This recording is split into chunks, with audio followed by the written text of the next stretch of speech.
Okay. Does this work? 1, 2, 3. Oh god. I don't know what's wrong with streaming today. My software seems to be very weird. Yeah.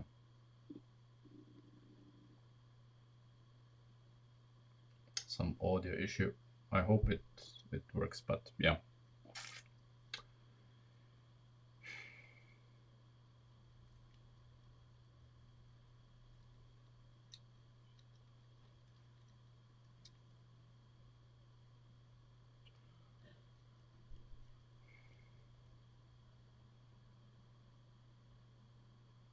Yeah.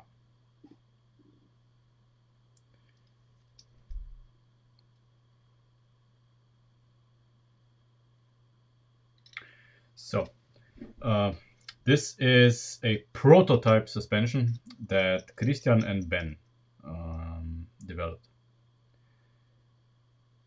It has its flaws, but it has some very good sides. Okay, let's first address the good sides. Okay, the good sides are this lower part, even though it's it's a little bit lower to the ground than I would like. I can live with it. It's okay, since this would be the lowest part of the car anyway. We can make this work. Yeah. Uh, Another good part is that we get some pretty okay angles. Yeah, that's pretty good. And of course, a very important part is, and I think that this is one of the considerations why they did it, because here, you see, now when we steer, we don't hit this part with the universal joint. So it's like in the Lego Land Rover, we are free on both sides. So we can have better steering. But this is where the good sides end and the bad sides begin. And very significant bad sides, which potentially can be very easily resolved. So what are the bad sides? First of all, of course, you can see that right from the start, this is not aligned. Not a big deal because we can just basically move this by half a stud front and it's gonna be aligned. The biggest issue with this suspension, of course, is the caster, okay, and the kingpin, of course. I mean, the axis going basically from here to here. So if you draw an imaginary line, from here, it's a very steep, very steep axis. And the problem with this steep axis is that the suspension angles are actually not very good. When I examine how this suspension behaves with the minimal steering angle in this direction, it kind of works, because you have to always take into consideration the rolling of the car. So in this direction, it kind of works. It doesn't really. It needs some camber changes and stuff, because I can see that it's not aligned with the ground. But the problem is in this direction. So in this direction, no matter how much I angle the car, this wheel has no contact with the ground at all. It's just sitting on the edge here, and this is going to be catastrophic for car control. So this extreme angle of the axis, I understand why it's there, because this isn't centered, and mathematically and geometrically, if you draw a line going from here, so from the imaginary intersection point of these two, let's say it's here, through the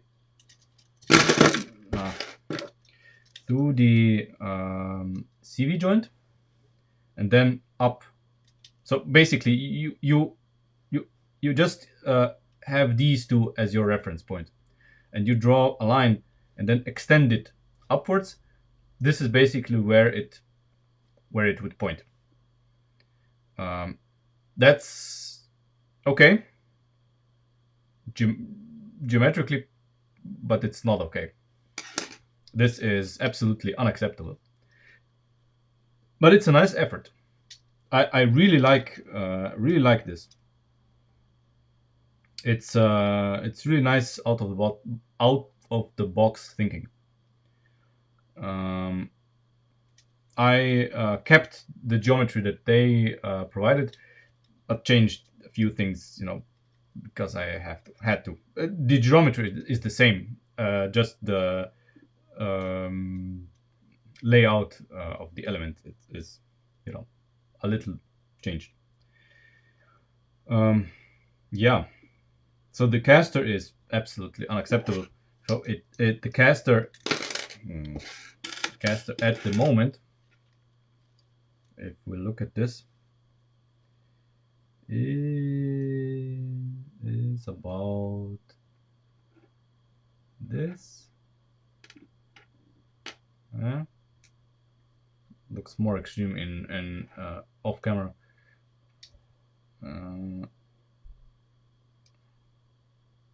Yeah, it's about this, and the kingpin is also very extreme. The kingpin. Let me try to show it. I do understand why it's there. And the kingpin is, yeah, something like this. Okay, the kingpin is kinda okay. It's kinda okay. Yeah, I'm really trying to hold the white axle where the actual kingpin is. You see that on top of the ball joint, it crosses the ball joint, it goes through the universal joint, and it goes through the imaginary intersection point of the lower arms. The same happens here. If we look at it from the side, well, the wheel is a little bit in the way. Let's take it off.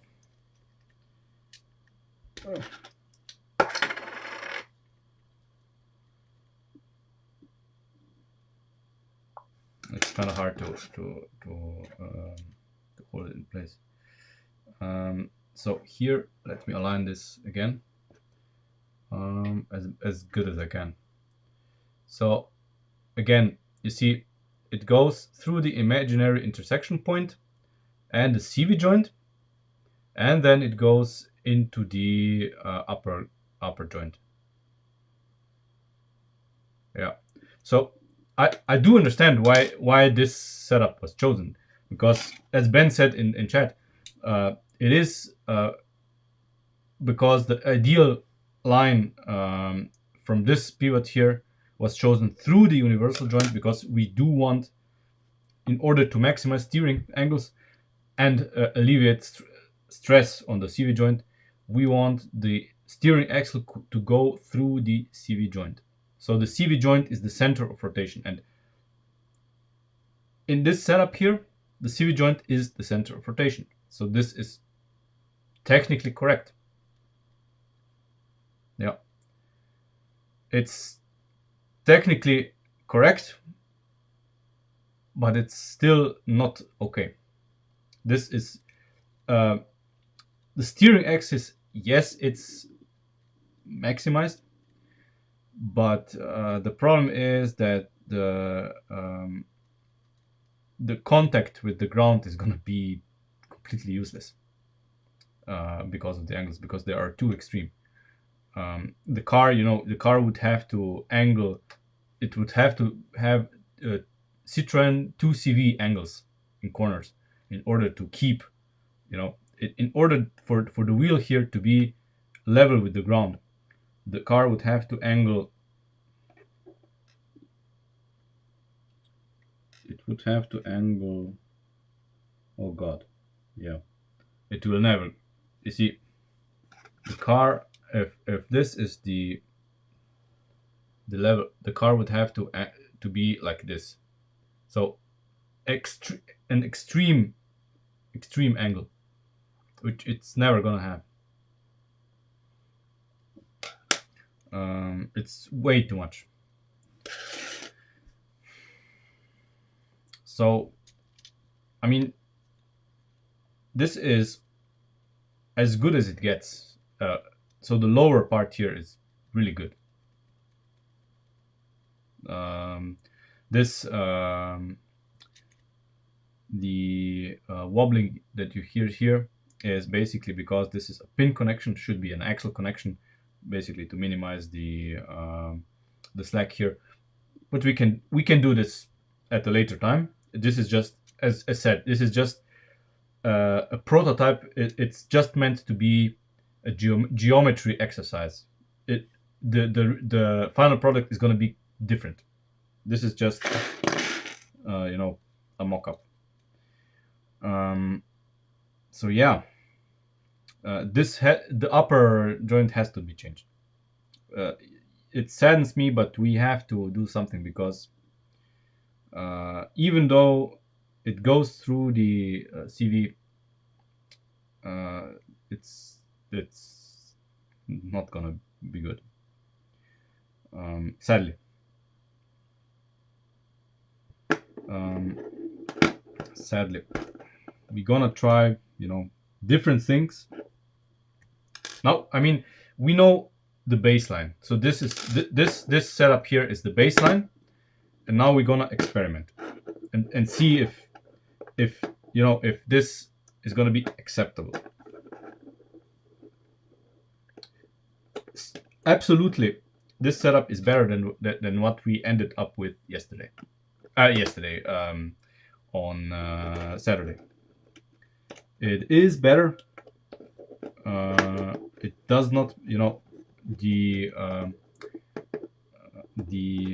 angles are better just because the orientation of this is changed, and it actually doesn't rub on these anymore. So alone, this is worth it to pursue this here. But of course, it needs some changes. I don't know where this is gonna lead us, but this is, you're here because of that. You're here because you want to see us over engineering and experimenting with geometry, and that's what we're gonna do.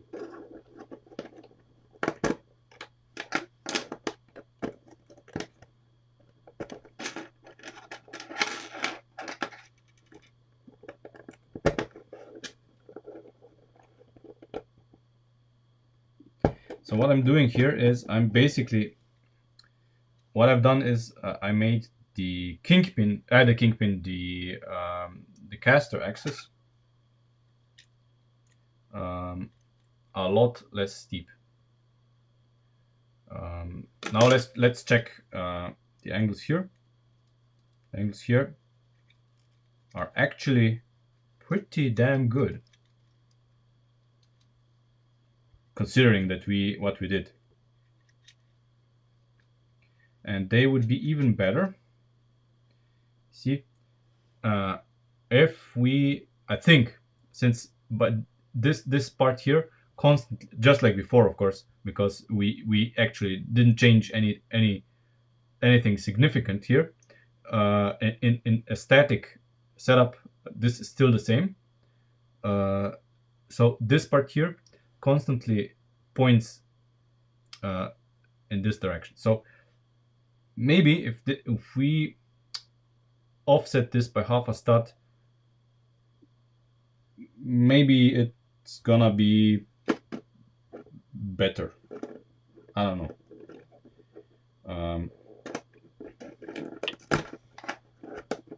So I'm just gonna offset this by half a stud with the help of some parts here, and then we'll see what happens.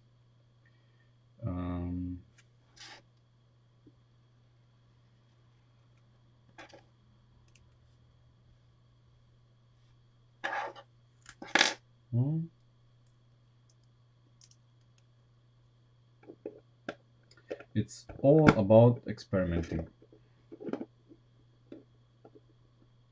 Oh, let's see here. It was like this, so it's this and this, yeah.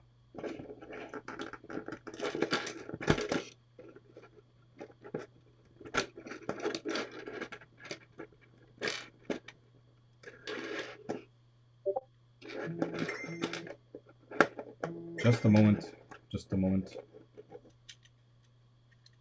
I'm gonna look at the Discord in a second. Just let me reassemble this.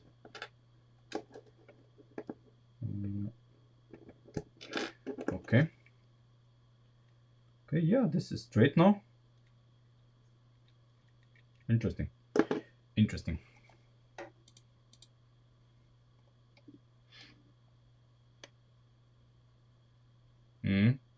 Okay, yeah. Another idea for the long arm, as Ben said, to make it a little more symmetrical, is if we do it like this. Yeah, like this. So we have this here and this here, pointing outwards, let's say. Now it's irrelevant at the moment. Okay.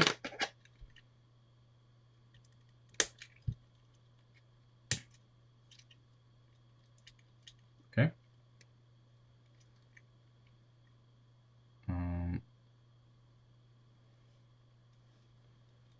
So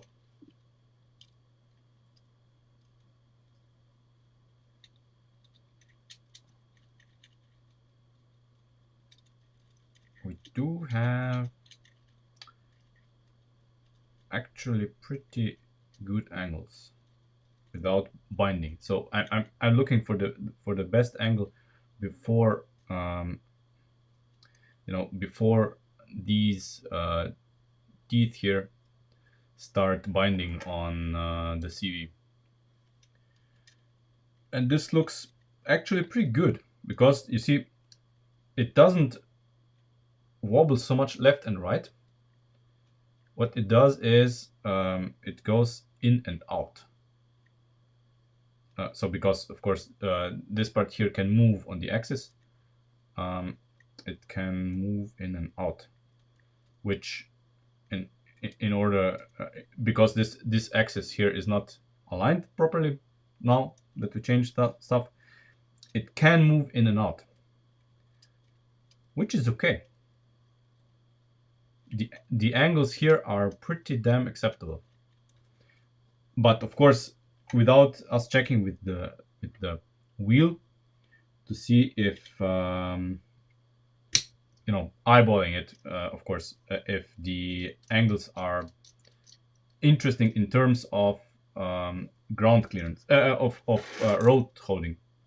So, I'm checking.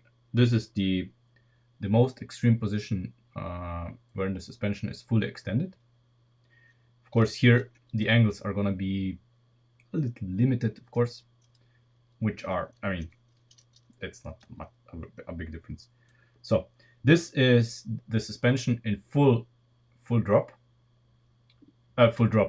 full compression, and I basically angle the chassis here and see that from what I see, this wheel seems to be pretty good, pretty well um, um, connected to the ground. So assuming, of course, assuming that this is the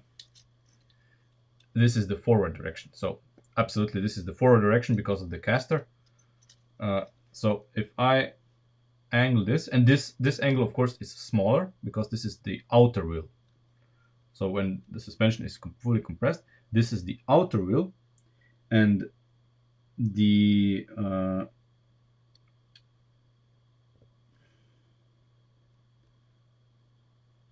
it looks like the contact patch is pretty okay. This looks pretty level with the ground here. So what about the other direction? So if in the inner wheel, when the suspension is fully extended, of course, because when the car is cornering, the outer wheel is loaded, so basically the car leans on the outer wheel. That's why I'm testing it in fully compressed state. And now the other side, so the inner side, is fully extended in the extreme. And here I also see that now this is pretty much level with the ground. So thing is that we are going to tweak things a little bit still when we develop the whole car, because it's really hard to see now the full scope of the suspension, of course. And I kind of think that if we went this far, what the? If we went this far, and we have a multi-link lower suspension, well, the thought crossed my mind to have a multi-link upper suspension.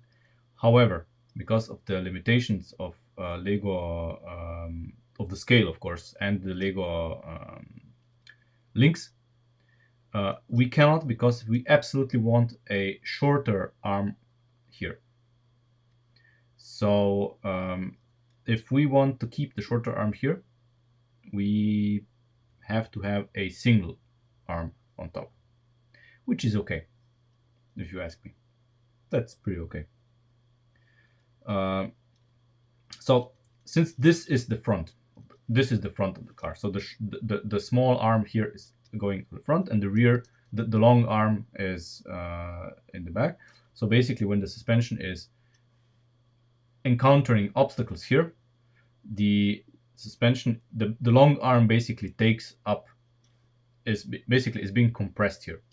So the long arm takes the forces. For example, when the car jumps, the car is gonna be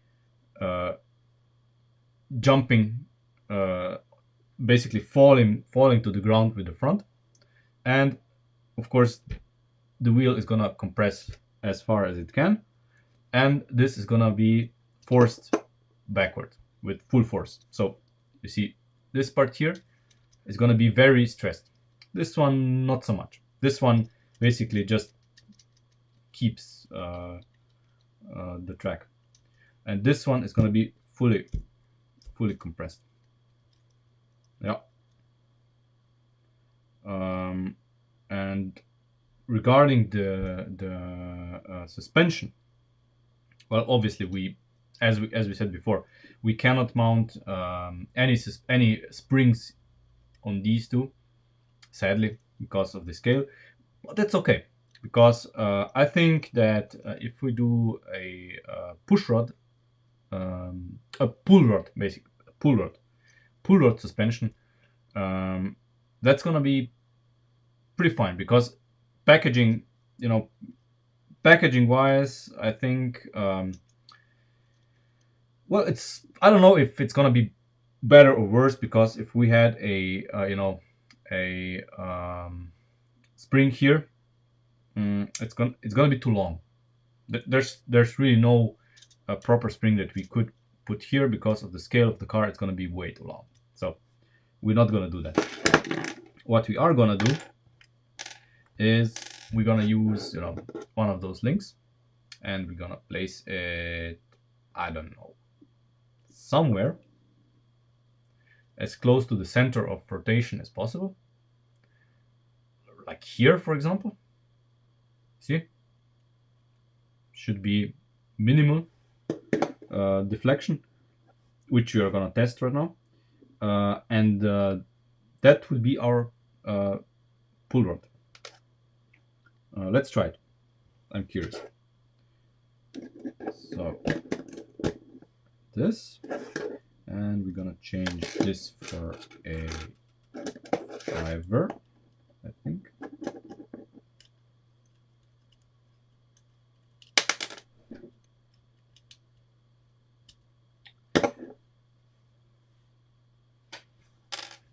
Andrei, hey, how are you today in Russia? Where's a 90-degree connector where you need it? Ah, here it is. So this guy and this. And then we're gonna have this here, like this. Okay, so this would be our pull rod, I guess. So let's see what's happening when I steer. Yeah, this is pretty good. Pretty good. It's not quite. I mean, it's ish, you know, ish in the center a little bit, but it has to be like here because it has to clear this part here, which we will probably change a little bit. But yeah, it's gonna be kinda.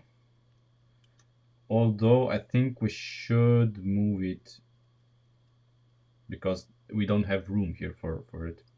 We should move it.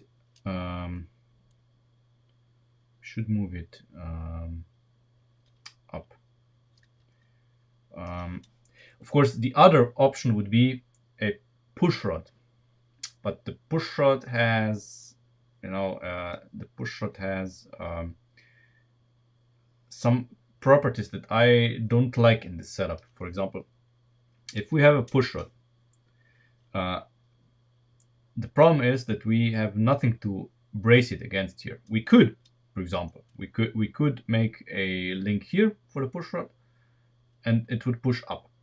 But the problem is it's gonna constantly fall off because we have nothing to brace it, and the pull rod is perfectly braced by whatever is it's constantly gonna be pulling here on this, and it cannot be dislodged. That's a very good property of this. But I think we should place it one stud higher, just because so that we have room here, because if it should be as vertical as possible here. Should be as vertical as possible. Oh wow, Ben has come up with something here. That looks interesting. That looks interesting.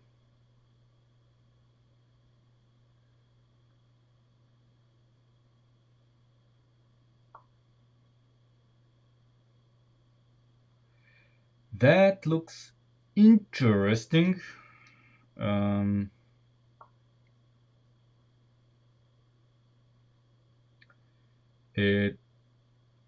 I don't think I like it for a few reasons, but it does look interesting. Does look interesting.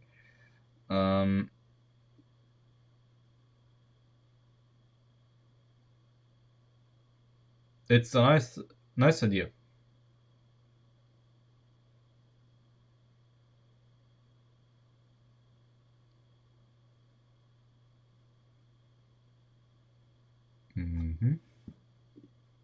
Forgive me, I'm admiring the what Ben showed me. Thing is, what I don't like, for example, is I don't like placing the suspension. So Ben showed that we should maybe, you know, use the upper wishbone as suspension. So when you compress it, the spring would be mounted to this. That's interesting, but I would not want this to be the case, because this is the kind of the weakest part of the whole thing. And you know, if you put load on this, you know, you suddenly get stuff like this when you know, all of the suspension of the car, so all of the weight, everything is going to be resting on this. I don't want this at all. At all. This is just here, and since it's not load bearing, and it's far enough from the center axis, it has actually a good momentum, so that, you know, if the wheel is never gonna do this to it by itself until it's loaded. If we load it with springs, then we have a problem. So I don't want it to do this. I would absolutely love this to be on the hub itself. This is how it should be done. This is how most race cars, well, all race cars have it, except vintage Formula One cars, but those had a completely different setup here, and the mounting point for the upper arm was extremely beefy. So the upper arm was like, you know, there was like a casting around it in order for all of this to work. There you can see how much force goes through it, and how really when you use the upper arm as spring mount, how reinforced it has to be. Well, we don't use a longer wishbone, upper wishbone, because of geometry reasons. See, we have camber, a kingpin axis, we have a caster axis, and the upper wishbone needs to be shorter than the lower ones, even angled a little bit, which isn't here. We absolutely need to angle it. So basically we are gonna probably put it one stud lower. We want basically camber gain when the suspension compresses. Right now we actually don't have any camber gain, but when the suspension compresses, we want camber gain. And when the suspension drops, we want the camber basically to go like this. And when it compresses, we want it to be like this. Yeah, it's hard to see, but it all has to do with how the tires make contact with the ground. And of course, it doesn't hurt that when the suspension compresses and the upper edge of the tire is going inwards, it's gonna help us with designing the come on, I'm always forgetting the terms. The fender, yeah, the fender. So yeah, it's, you know, there's so many things that you have to think about. So yeah, I think we are gonna move this one step further up and see what happens. Just as an as a thought exercise.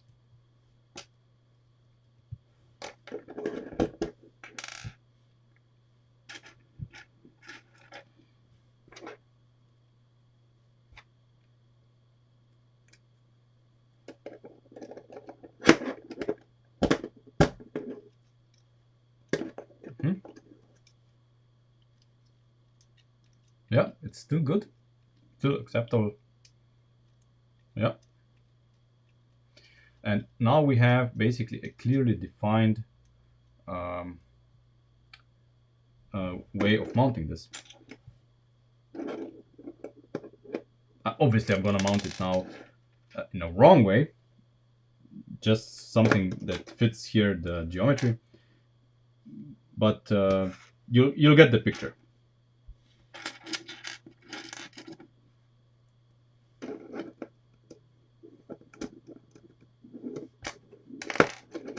This is not how we're gonna mount it properly.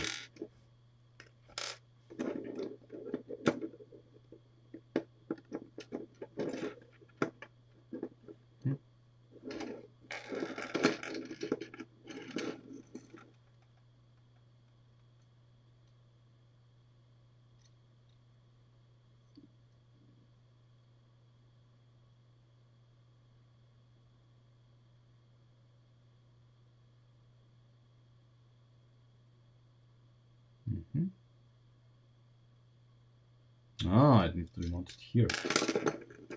Okay.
See? So now here we can place on this we can place either normal springs, or we can do this as torsion bars. Either or. Now that we have mounted the spring bar, and this can be at the same time, brilliantly. This is the anti-roll bar at the same time. So it's anti-roll bar and spring at the same time. And we have a pretty good and acceptable deflection here. What we're gonna do here, or what we can do here, yeah, of course, because this is moving. Let me just, what can I do here? Just for demonstration purposes. Let's fix this so it doesn't skew with the angles. There we go.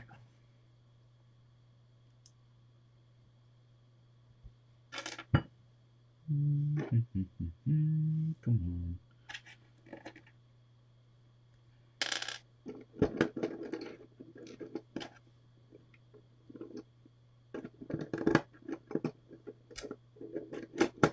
There, you know, so it doesn't okay, it still moves around a little bit, but not as much as before.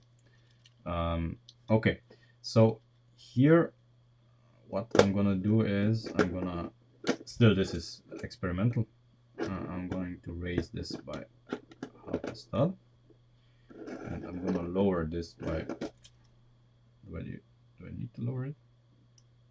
Yeah, I need to lower this by 1 stud.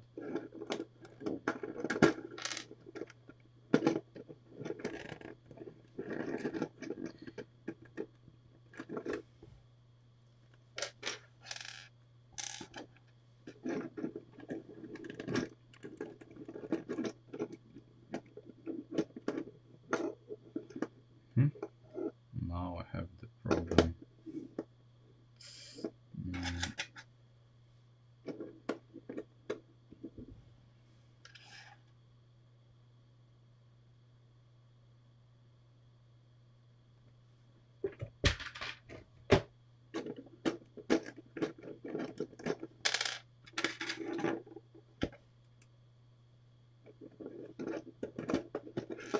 as you can see, you know, we are just adding connectors that are not going to be there in the final form, just to experiment with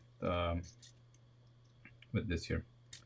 Okay, this guy fell out of the socket.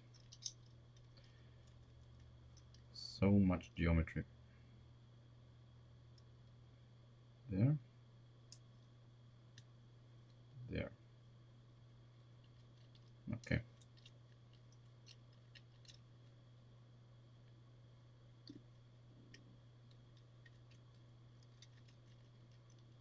Okay, let's see. Does this change? Oh wow.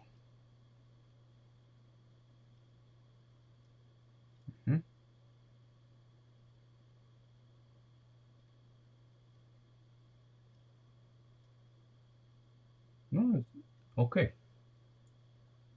It actually does what it needs to. See? So this would be right height ish. And it looks, in real life, it looks pretty parallel to this wall. And then it gains camber. Here it loses camber, and this is all, you know, when the car leans into the corner and the camber is in like this, then the traction it gets here gets improved, because you want the surface of the tire to be parallel to the ground to maximize traction. Of course, now we have contact here, so you know, yeah, we have contact here. Let's see if we remove this, what happens. Yeah, then we have more a bigger angle. Oh, but the angle is pretty good. The steering angles are actually pretty good. Let's see what happens here. If we, come on, don't fuck with me. I mean, when I'm saying pretty good, I mean they are shit, but they are okay considering what we're working here with. You know, the limitation is of course in the inherent flawed CV joint here, which is what it is. It is what it is. We cannot change this.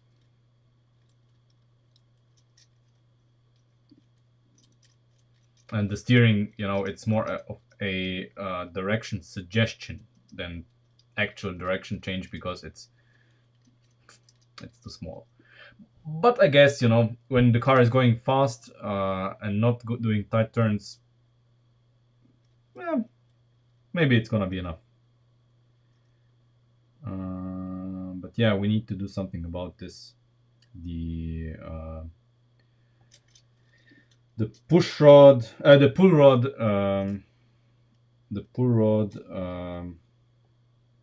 come on, the pull rod socket, because you see it hits this part here, so we need to do some changes.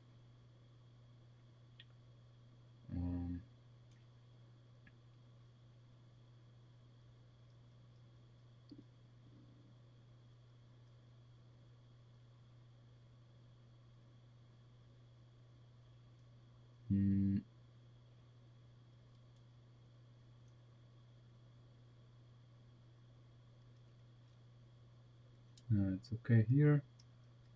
It's not okay here, but it cannot go any further forward. I mean, it could. We could. See, we could put it here. But I would not, because I would already like to move this guy here one stat closer to the steering axle, to the drive axle. so that this lever here is as short as possible, so we can springs that are as soft as possible. The softer the springs, the better.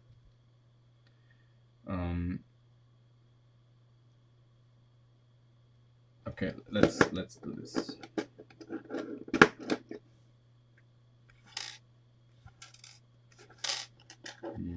Just experimenting, of course.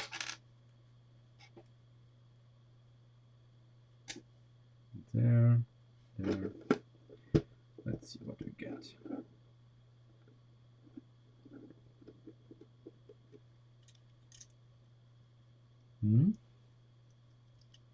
Yeah, that's now much better. And of course, this is yeah, of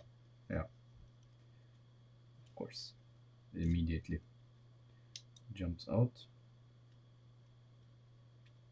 Okay.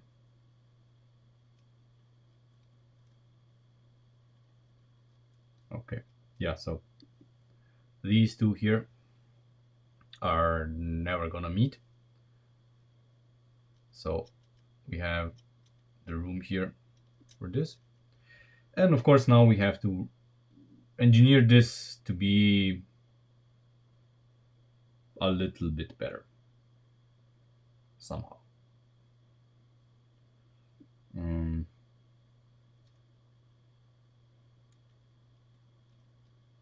Yeah, I can see already options using this here. There could be options using this here. So we use the same socket here for both. And then we have a different connector here. So we basically get rid of this entirely. And we can use the extension of this as a steering link. So because what we are still lacking here is steering link. The steering link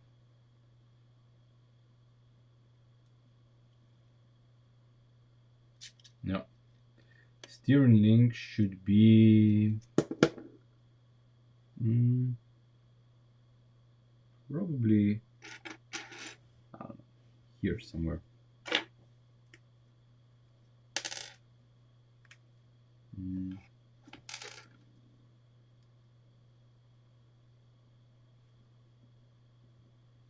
No. Something like this. Something like this. You see, it would be an extension of this. It would meet here and then continue here. Well, this could be done.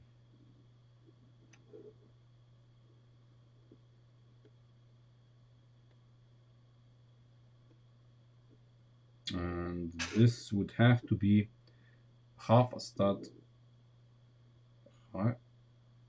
Wait, one. Yeah, this is gonna have to be half a stud higher. It's gonna change the geometry a little bit, but I don't think there's another way. Yeah, let's experiment. So, here with this, what would we do? We would change this.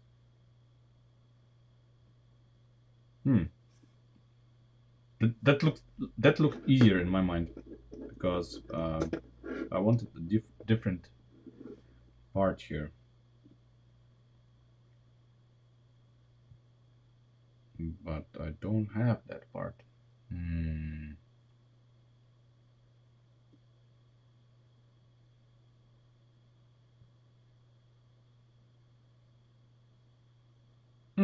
Of course. No, wait.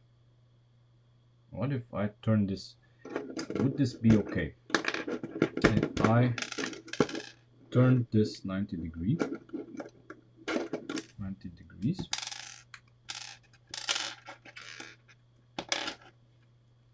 like this.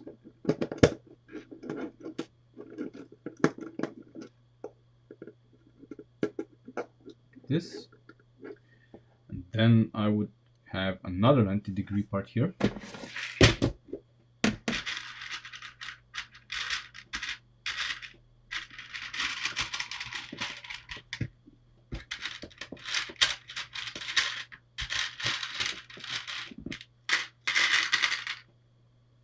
Like so. And then I need to think of what to do here. So this would be relatively stiff, I think.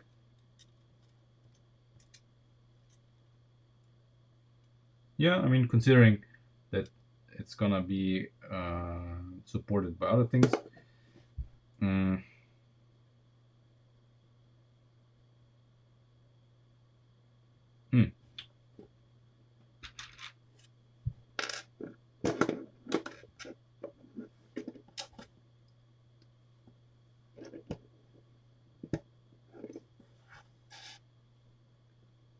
And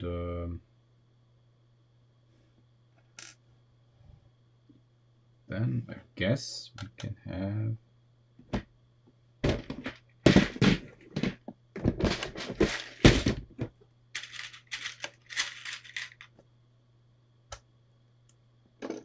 where it's going in here. This is just a suggestion. Okay. Yeah, this would be very stiff. And then we can have this guy here.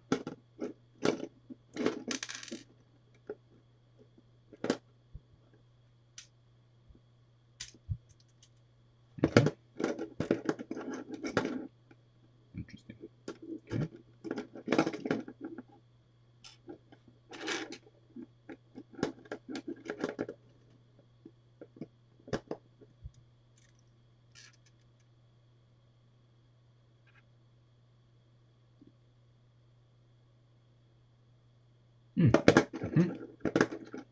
Okay, just like this. Okay, yeah. Ignore this. Okay, this would be an option, but I think the steering axis should probably be. Maybe it's okay. Maybe we could move it one stud further back. You know, just to give the electric motor a little more leverage. And yeah, like this, for example. You know. So we would now have bugger. Of course it again jumped out.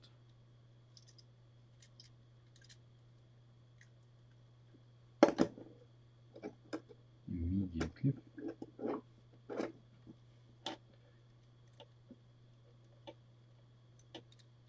Yeah.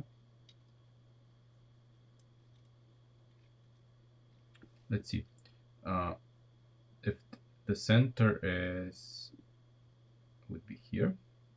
So, you know, we can experiment with the angle here. It's the way we have set this up. It's never gonna be a steering without bump steer. This is gonna have bump steer. Okay, it's gonna have bump steer no matter what we do. We do have to have the steering here on top. I would probably even move the steering here one stud further up so that the steering axis is as high up as possible. Basically, yeah, just under the hood. So it's as high as possible so that we can have room underneath it for gears and stuff that we are gonna need. Most of the gears, of course, are gonna be here in the front because there's the most of the room. Here in the back, here is gonna be the firewall already, and on the firewall we're gonna have, of course, the springs mounted and the steering. So both are gonna be as far back as possible. That's the plan. And of course the drive line is gonna be here in the front. Okay, yeah, that's too extreme. Yeah. Okay. Yeah, we have to lower this a little bit more. Yeah, oh, this is too high. Too damn high. This is too damn high.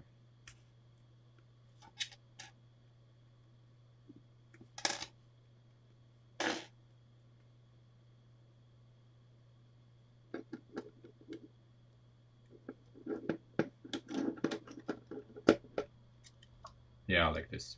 This is much more acceptable. Yeah. So basically, this would be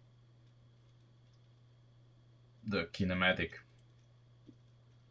of this operation. Oh yeah. I was wondering why do we have suddenly much bigger steering angles. Of course, this is connected again.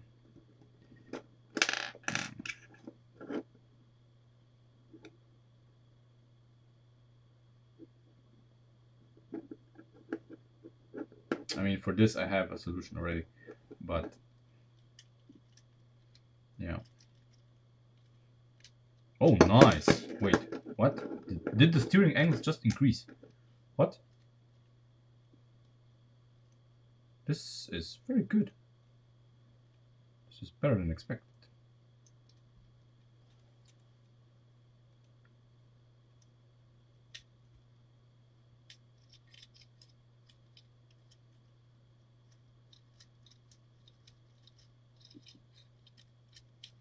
I mean, we are definitely gonna have to limit the amount of steering angle on the steering rack. We have to have bump stops on the steering rack so that we don't overturn with the motor, and we don't want this to happen. This is of course where those ridges here make contact with, you know, the outside of the CV, or basically with the dark bluish gray part, because the steering angle is then too big. I mean, too big. It's very small, but it's too big for the design of this CV joint. If we had the option to, you know, modify parts, we would get a couple more degrees out of it, and definitely with the modified part here, I have a modified part where I cut off those. You know, we wouldn't get this this reaction, but wow, okay. Can you see this? It basically even deflects back. Oh my god, it's so bad. Yeah, but it's so bad only when it's at full drop, which coincidentally is exactly where it's gonna be in this position, because this is the inside wheel. No, wait. Yeah, this is the inside wheel. Yeah, okay. So we're gonna have to limit this as well. Oh god. Okay. Yeah, you know, just yeah. So the suspension can drop maximum this. So this is the maximum suspension drop, because any further down, the CV makes contact here with this, and we get problems. It's physically possible to drop down more, but not while turning. So basically, this is the lowest it can go, and then we have to limit, of course, the highest it can go. But I think you see the kinematics here. So basically, lowest it can go, highest it can go. I think the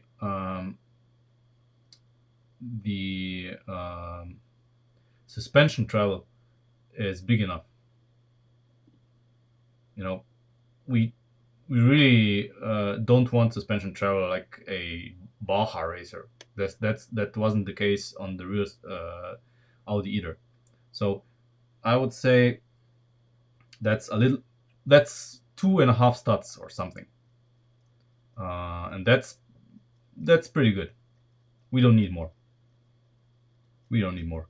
And uh, because this car will have to do small jumps as well. What we are gonna do to prevent damage to plastic parts, we're gonna use Lego has some metal, what are they, hooks, and we are gonna place those metal hooks in a position where when if the car bottoms out, it's gonna drag on those hooks, and if we are lucky, you're gonna get some sparks. If not, it's just gonna be the hooks dragging on the ground.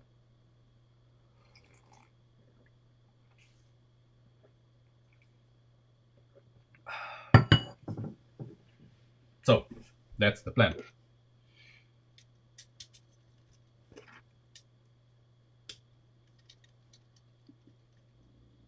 So now let's insert this into our template and see where the center of the car is.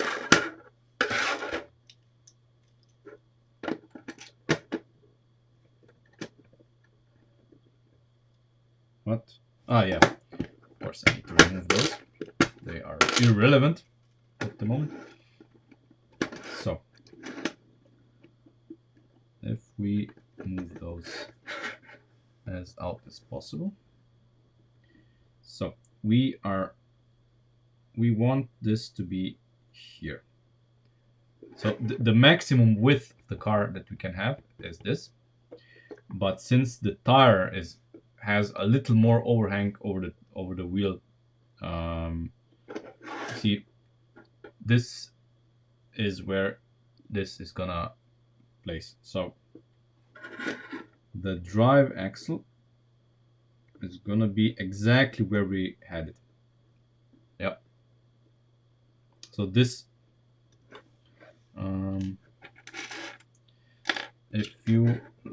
so there, this is exactly where the drive axle on each side is gonna be, and there's gonna be room between them,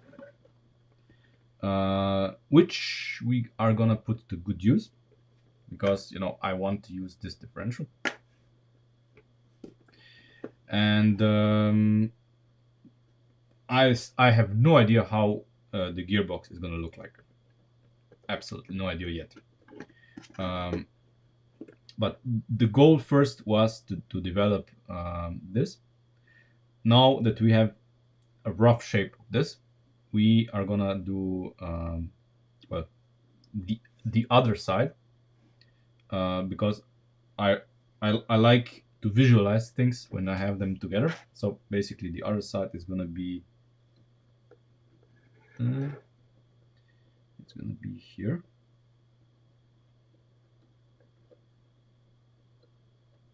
Yeah.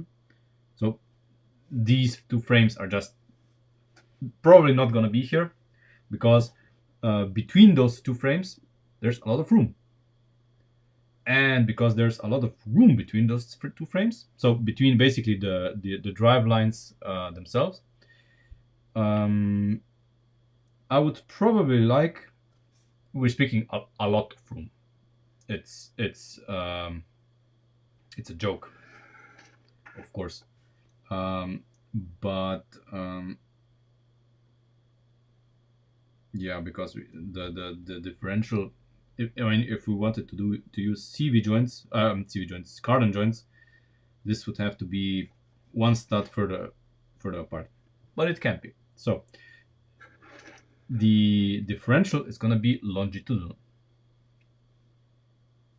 which means, of course, that it's gonna be between. Still, it's gonna. I think still it can be between the axles, or because this is an Audi, we can have the differential here, so behind the axle, and then the gearbox and everything can be between here, in between the wheels, and then the Buick's motor is then in front of the wheels. And since this is gonna be a race car, we're gonna do this a little bit different than we do when we do it usually. Usually we have a unibody chassis. So basically, the chassis is the structure of the car, and everything else bolts to it. Since this is gonna be a race car, and we have little room here to work with, we are going to make the front suspension module basically everything. And this front suspension module is then but the old diff is very weak. This is much stronger. That's the old diff is gonna break. I guarantee you, the old diff is gonna break. And since this is a car that's gonna be using the front wheels to brake, so they are gonna provide braking force as well. The old differential is just gonna fall apart. The small wheel, the small gear, the small 12 tooth in the middle is gonna be under so much stress. I know I had this in the versions of Mustang, and before I did this, I had those gears flying around.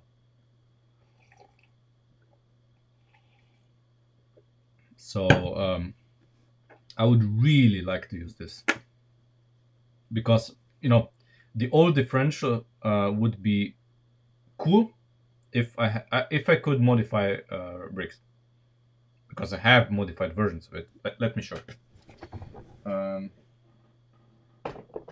Let me show you when I find it. I did nasty things to it.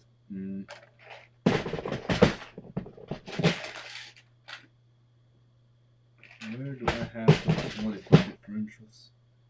Over here. Oh yeah, here it is. So obviously, in order for the differential to be strong, you see,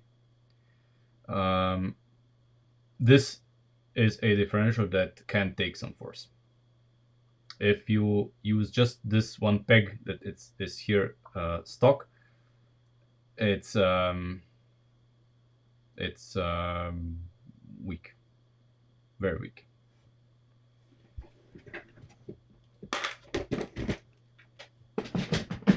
CV joint, the CV joint is gonna make it, because there's gonna be four CV joints, and the CV joints are at the end of the powertrain chain, and they're actually not under as much stress as you would think. Yes, they are under stress, but they're gonna be fine.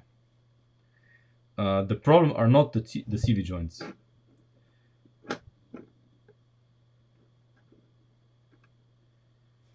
Come on. So, come on, stay in place. Okay. So, obviously the space here in between is going to be 3 studs. Because we're going to spread this apart to be in line with the driveline.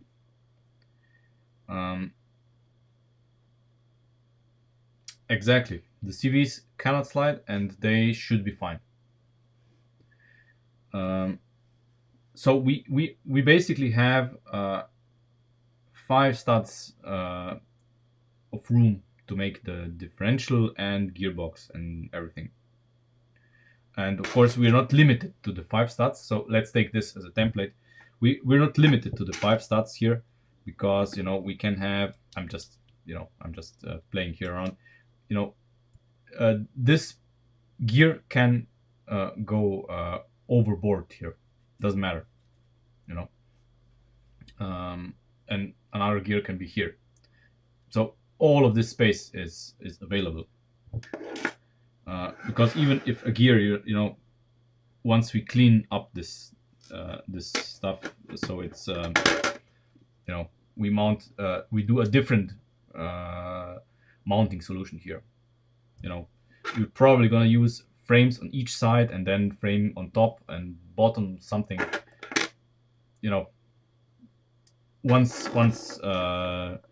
Once we think about this, because I want this part here to be disassemblable,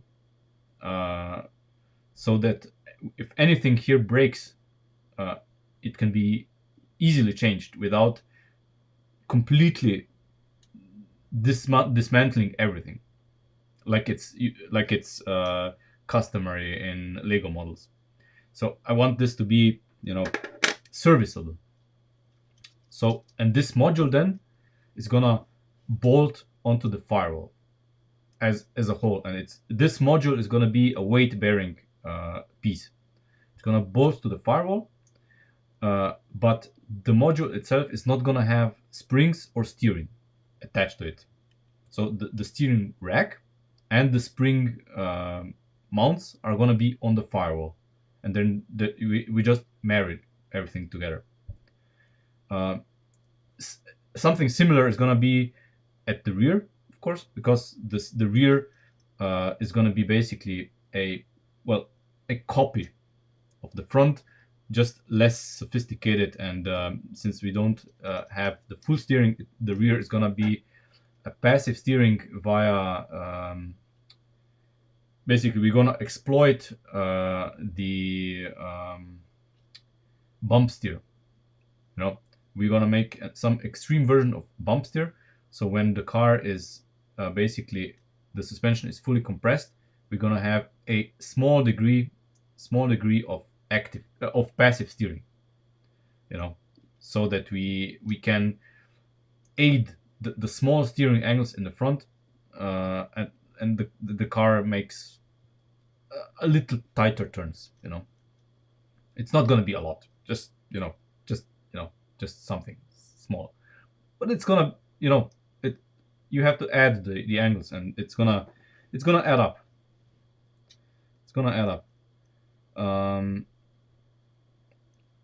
Yeah.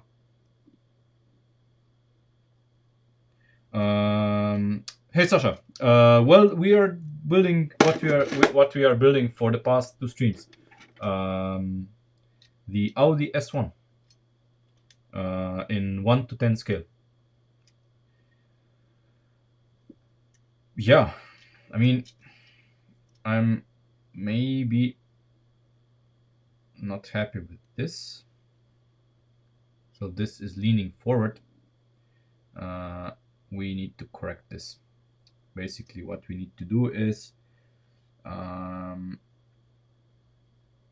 order to keep the camber exactly where it is, or maybe not. No. Wait, why do I have this like this? Oh yeah, because this we have to keep the this part here straight. And if we change this, come on, and if we change this to be like this, see, so it's not leaning forward, but it's straight. I think we get the same problem here. Yeah.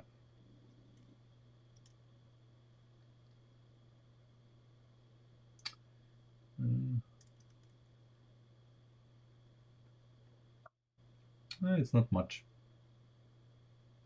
Yeah, we can make it straight. We can make it kind of straight.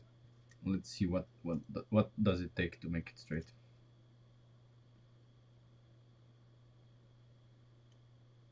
Half a stud, huh? Yeah, half a stud, of course.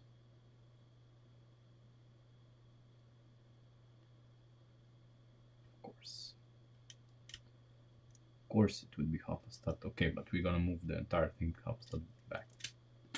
So basically, as we had it. So this goes there. And it's gonna be attached. Half a stud. Oh yeah, we can use this. Simplify.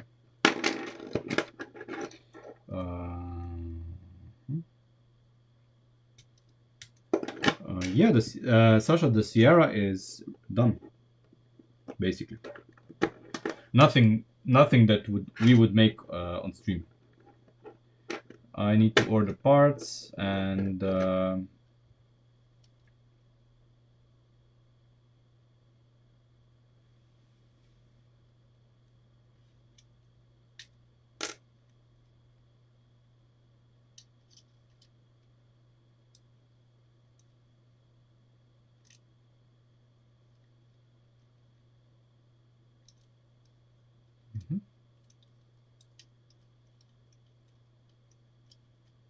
Yeah, that's okay.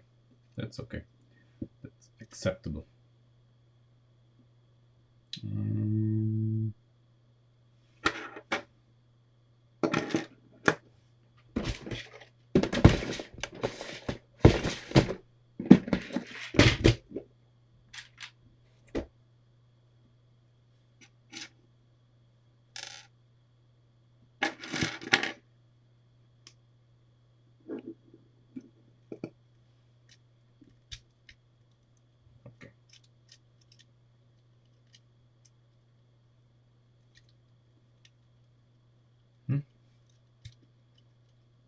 Yeah.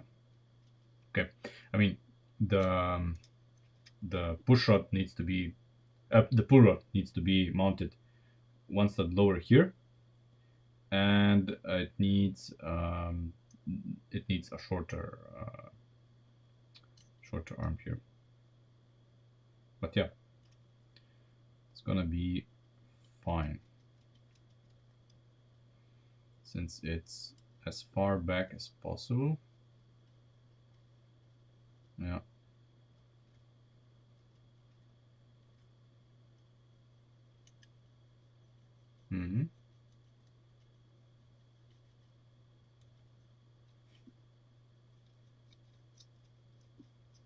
Yeah, this is gonna be fine. I mean, fine, fine as in as big angle as we can get with those CV joints. But again, we have to remember that it was Ben and Christian who came up with this. So basically, with this and this, since in the last stream we kinda got a bit lost with the setup. It was not okay. It was mainly my fault, of course, because I misunderstood the setup that Ben initially proposed.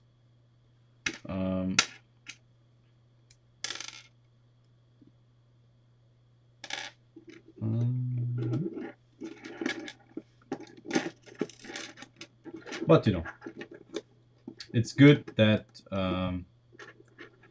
we have found our way.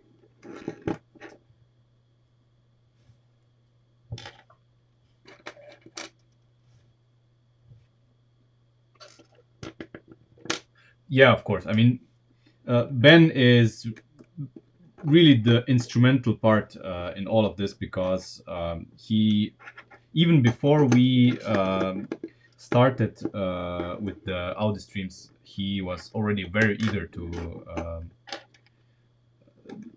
engineer this. I mean, I cannot. I mean, I can fully understand it because it's a great car, and it's gonna be a really good car.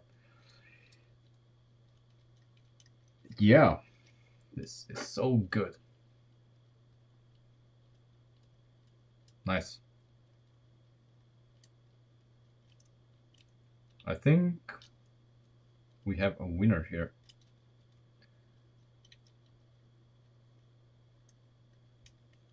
Yeah.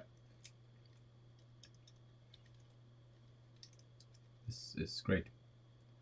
Upper wishbone mount, of course, has to be different. I mean, I guess this part here, we have to do something.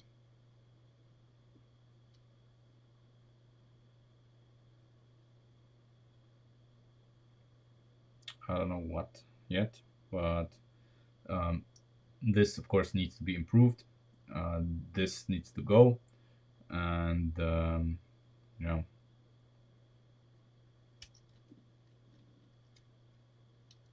yeah, something needs to be done here. I don't know what, but it's not important because I think the geometry, as we have it now, is pretty good. Yeah. Okay, this is, yeah, okay. No, I was just experimenting here in the front. Yeah. I think that's a good basis for further development. So in the next stream, we are going to redesign, of course, this part here, but most importantly, we're gonna create a gearbox casing here, which is gonna allow us to put in the gears. So we have to wait, just a second. One, two. Yeah, sadly, because this is the bottom part of the car, so nothing can be lower than this. And if we use this here, then this part here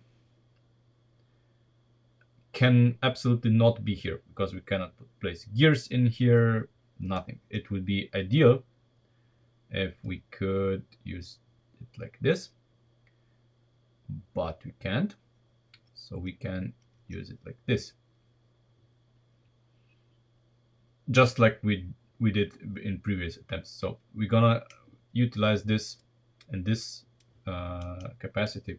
So just like we have it here, but without those, they will be entirely replaced by this.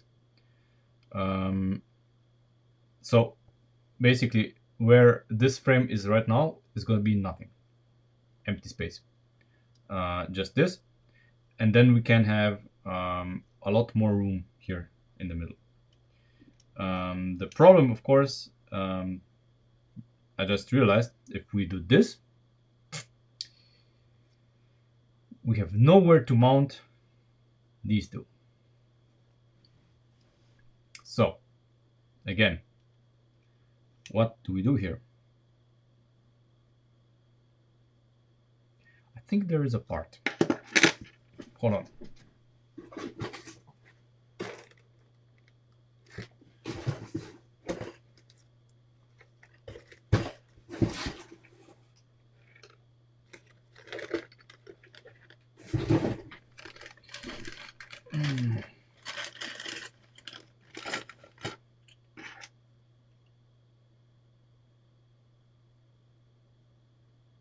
Damn it. Damn it, Lego. Exactly where the hole would need to be, there is no hole. And this would be pretty neat part without this, of course. And we would just ignore this, it's there. that part, whatever. Um, ah, I was so hoping that um, this would solve it. Uh, I mean, this is the since the Audi is not meant to be made by everybody. It just has to have unmodified bricks. We could use some exotic parts.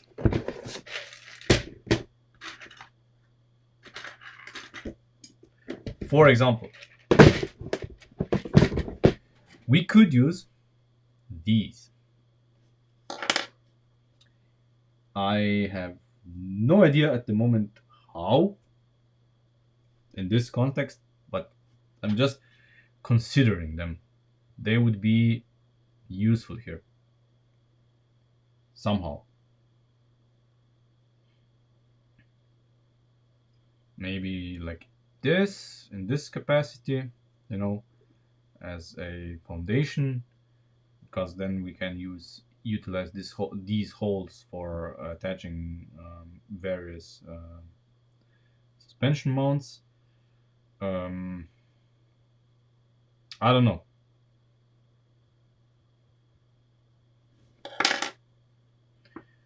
Or we can do something with those. But I have to think about it. I'm pretty sure there is a way to have a better structure than this, because definitely this has no business being here, needs to be further to the outside. I mean, the support structure for this. I don't know. I don't know. I'm sure there is a solution.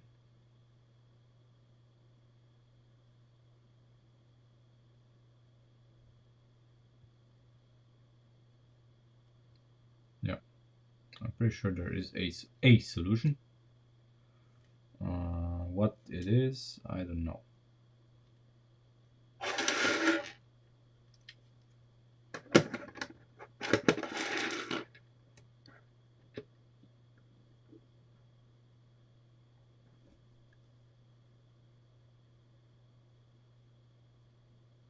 I mean, in the extreme case, we could use a frame in this capacity on both sides, and then make something in between. Don't know what yet, but it could be lift arms, or I don't know, a separate structure, because one lift, if we put lift arms in between, that's not gonna hold. But I don't know.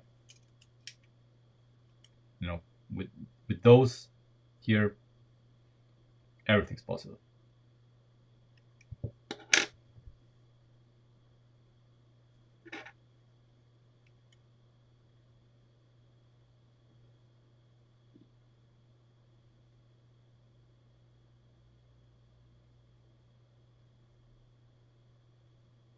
Yeah. Okay. For example. For example.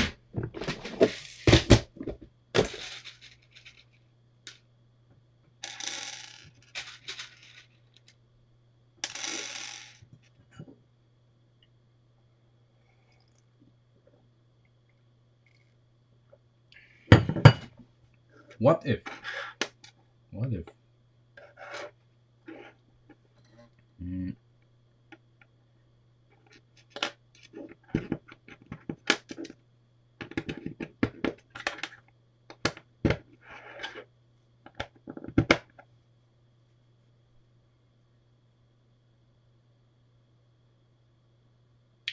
Yeah, exactly. That's my thinking here. If we did something crazy like this,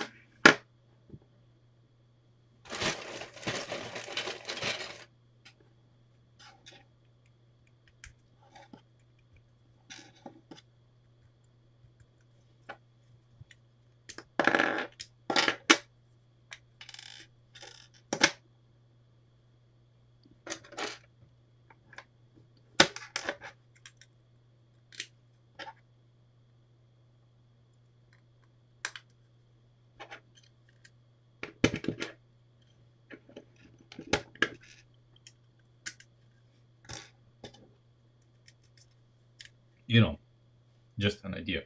So this would be the bottom of the car, bottom of the gearbox casing.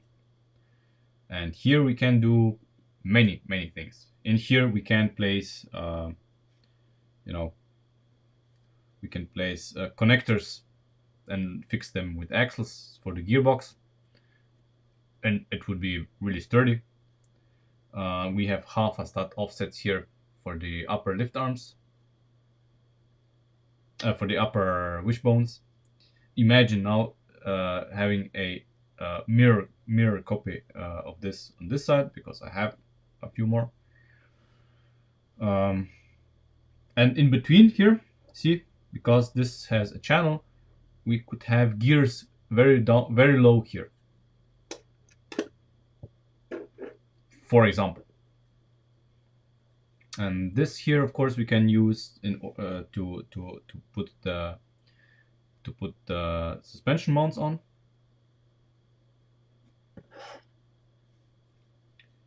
And yeah, of course here and into this we can do where is it? So it's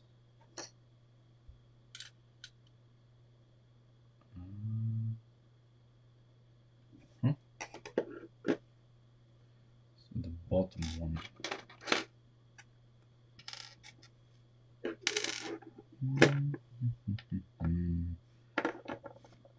Okay, I'm just gonna use this. Doesn't matter.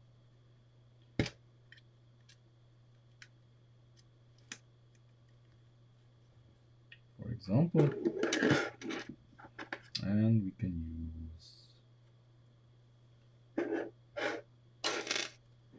Where's the other one here?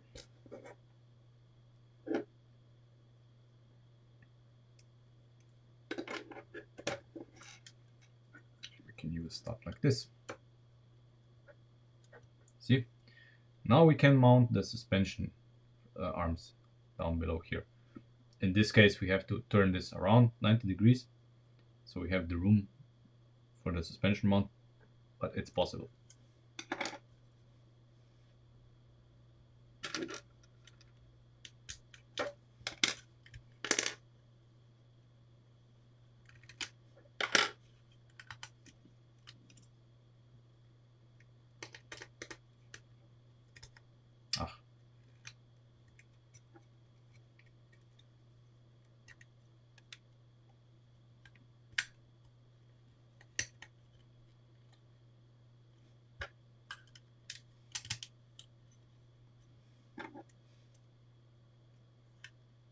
There, yeah. Now the suspension arm is basically mounted here.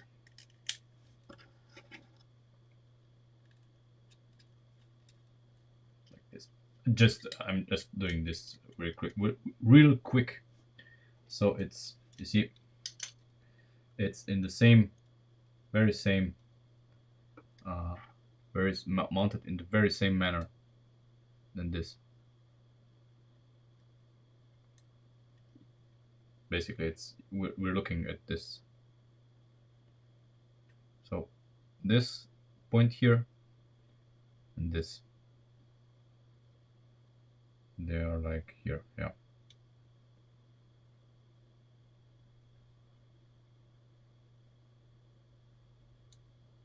If you get what I mean. And while doing this now, see, we suddenly have a lot of room here. A lot of room. A lot of room. We can use something different. We can use lift arms instead of this. We can use lift arms instead of this.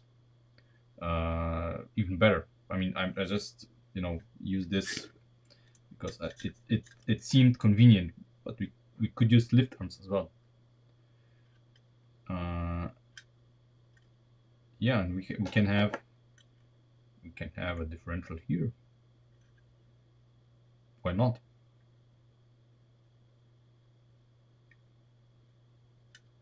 Yep. Can be here in the center. It checks out. kinda, you know. In this case, we cannot use this here. Doesn't matter. The frame is not that important, but you can use the differential here. You know, there's room for it. It's not in the way of anything.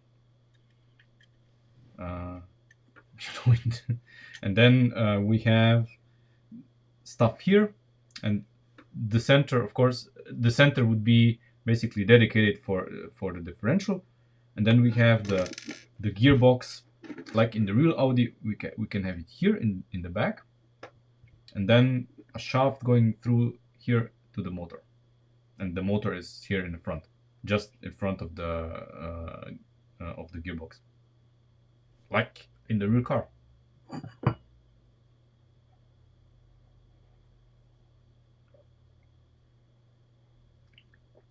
This is something that we want to do in the next stream.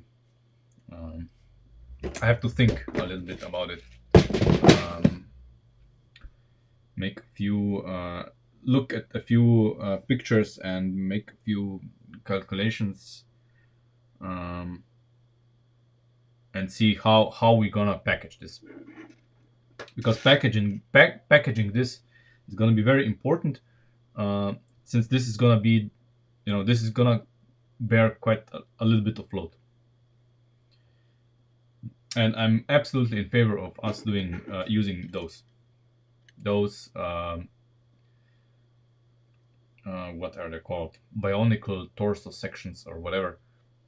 Those are great. I think those are, this is their calling.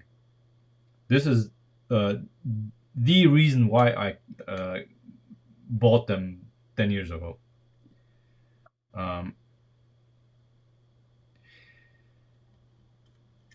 I think this has potential.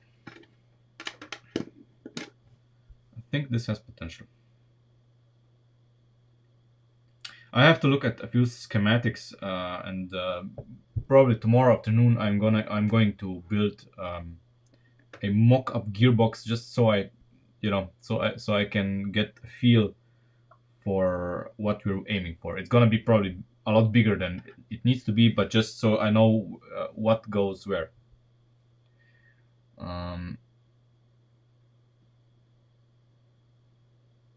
Yeah, I'm gonna make you detailed pictures, so you can see.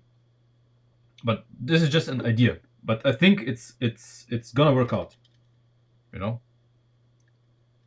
this is gonna work out.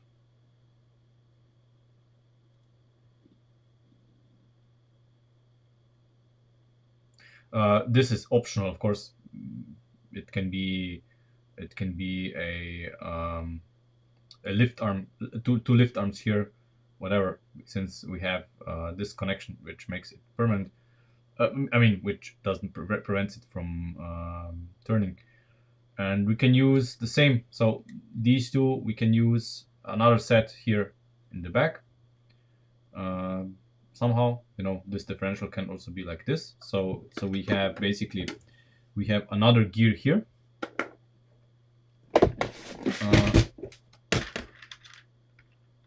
You know, we could have something like this, and another gear here.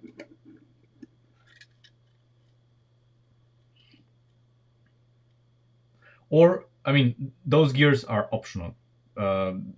We could use whatever gear we want here. The 10 gears could be also 28 gears, so the same size as the differential. We'll see. And the differential can be basically, it can be here in the middle, basically turned around so that it doesn't clash with this here. It can be here in the middle, and it's driven on this side. So basically, yeah, on this side here, it's driven by one axle. On the other side, it's driven by the other axle here. like this, you know. I'm making a caricature of what we are doing here, but you know what I mean.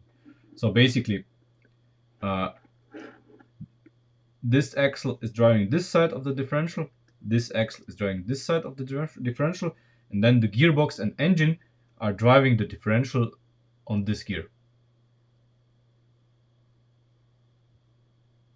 If it makes sense. So the gearbox would be probably here in the front. So let's say this is the front. This would be the side where the engine, the motor is. So an axle is gonna go probably, I don't know, somewhere through this here to the back, where we have the gearbox. Or since the gearbox is gonna be relatively small and the Buick motor is gonna be like this deep, we can have the gearbox here. So you know, so the gearbox then directly drives this guy here. Something like this is my thinking. How exact, and then of course the direction of this can be then adjusted by having this gear here, either or in here or in the back. Probably gonna be the opposite on the back. But yeah, something like this is my thinking. Um, Wait, let's look at Discord. Brackets.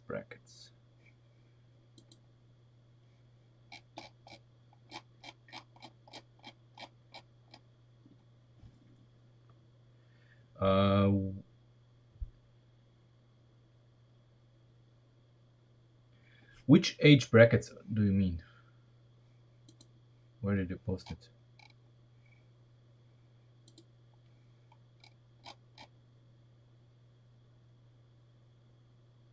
I don't see a new picture.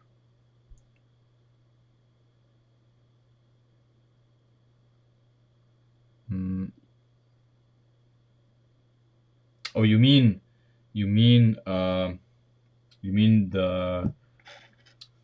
these? Ah, yeah, yeah. These are definitely also gonna be involved here somehow. I don't know where, but this is definitely the way I would like to structure this. You know, big gears, the 20 tooth, or maybe even we can use even. No, we can't because we cannot squeeze them in. Yeah, the dog bone part. So we would definitely use the 20 tooth gears here. Preferably, I don't know how the geometry is gonna work out. Preferably the same, so all of them the same size. And then something's gonna drive this. You know, it's gonna be, you know, a gear high up and connect to the gearbox, which is of course a bit lower, but doesn't matter. And this is gonna be easily serviceable. There's not a lot that can go wrong.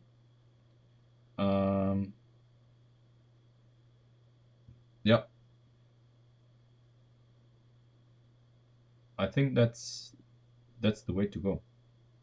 Of course, you know, these gears here are gonna be like one stud away, because here of course is gonna be another wall like this, so another brackets, and the differential is gonna be in the middle. These all are gonna be on each side, of course, and then the axle coming here, the differential is going to be of course turned around, so it's as close to the gearbox as possible. So the this red gear is going to be on the other side, of course, which means that of course both these are gonna have to be, yeah, reversed, but I think that's gonna be okay.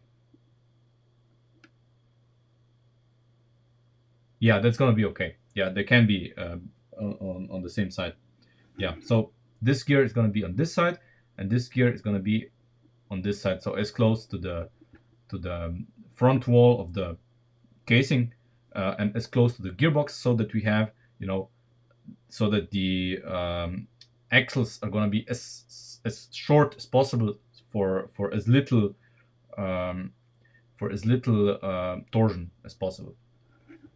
Yeah, and the gearbox, of course, is going to be here in the front, because the competition dictates that the engines, so the electric motors have to be, well, we are getting the motors there, so I would like to have the motor mounted in a way where I can easily change it, so I don't have to disassemble half of the car to get to the motor. It's here in the front. I just pop it off, pop the other motor on, and we go. Something like this, or a little more involved, but something that where I don't have to dismantle half of the car. Um, yeah, I think that's the way to go. Anyway, that's it for today.